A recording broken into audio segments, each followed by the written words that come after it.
ආයුබෝවන් කියලා පිළිගන්නවා යාළුවනේ ඔන්නෝලා හැමදාම වගේ අදත් සුපුරුදු පරිදි එකතු වෙලා තින්නේ ක්ලික් ඉන්ෆෝ අපේ YouTube channel එකත් සමගයි. ඉතින් ශ්‍රී ලංකා කාන්තා කණ්ඩායම සහ නවසීලන්ත කාන්තා කණ්ඩායම සමග තරඟ තුනකේ සමන්විත එක් දින තරඟාවලියක් සහ තරඟ තුනකේ සමන්විත T20 තරඟාවලියක් සඳහා පසුගියදා ශ්‍රී ලංකා කාන්තා කණ්ඩායම මෙරටින් පිටත් වුණා.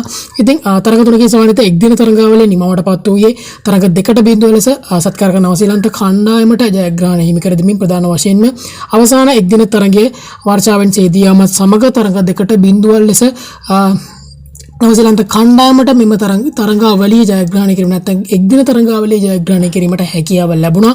ඉතින් ඒ වගේම තමයි T20 තරඟාවලියේ ප්‍රථම තරඟයේ ශ්‍රී ලංකා කාන්තා කණ්ඩායම ඉතාමත් අතිවිශිෂ්ට ජයග්‍රහණයක් ලබා ගත්තා. ඉතින් ඒ T20 තරඟාවලියට ඉතාමත් හොඳ ආරම්භයක් ලබා ගැනීම නමුත් දෙවෙනි T20 තරඟයේ ඉතාමත් අවාසනාවන්ත ලෙස ශ්‍රී ලංකා කාන්තා කණ්ඩායමට පරාජය වීමට තමයි සිදු වුණේ. ඉතින් තුන්වන T20 තරඟයේ ශ්‍රී ලංකා වෙලාවෙන් අද අලුයම ආරම්භ වුණා. ඉතින් ප්‍රථමයෙන්ම කාසිවා සිදුණු ශ්‍රී ලංකා නායක චමරි අතපත්තුගේ ආරාධනාවෙන් ප්‍රථමයෙන් පන්දුර පහර දුන්නේ නවසීලන්ත කාන්තා කණ්ඩායම. ඉතින් මෙම තරඟාවලියේ තුන්වන තරඟය ලෙස පැවති අද තරඟයේදී පන්දුවර 15කට සීමා වුණා. මොකද මෙම තරඟයේ පන්දුවර 15කට සීමා වෙන්න ප්‍රධානතම හේතුව වූයේ වර්ෂාව දිගින් දිගටම ක්‍රීඩාංගණයට අදහැලීම නිසා. ඉතින් කෙසේ වෙතත් නැවතත් වර්ෂාව දිගින් දිගටම අදහැලීම නිසා තරඟය අත්හැර දැමීමට සිදු වුණේ නවසීලන්ත කාන්තා කණ්ඩායම පන්දුවර 14යි එක් පන්දුවක් ක්‍රීඩා කරමින් සිටියදී ලකුණු 101ක් කඩලු 3කට රැස් කරගෙන සිටියදී නැවතත් වර්ෂාව ක්‍රීඩාංගණයට ඇදහැලීම නිසා ඉතින් එහිදී නායක චමරි අතපත්තුර වගේම තමයි කවිෂා දිල්හාරිට මෙන්ම ඉනෝෂා පියදර්ශනීට එක් කඩුල්ල බැගින් කඩලු 3 බෙදී ගිය අතර ඒ වගේම තමයි ජෝර්ජියා ලකුණු 46ක් ඒ වගේම තමයි සුසි බීට්ස් ලකුණු 31ක්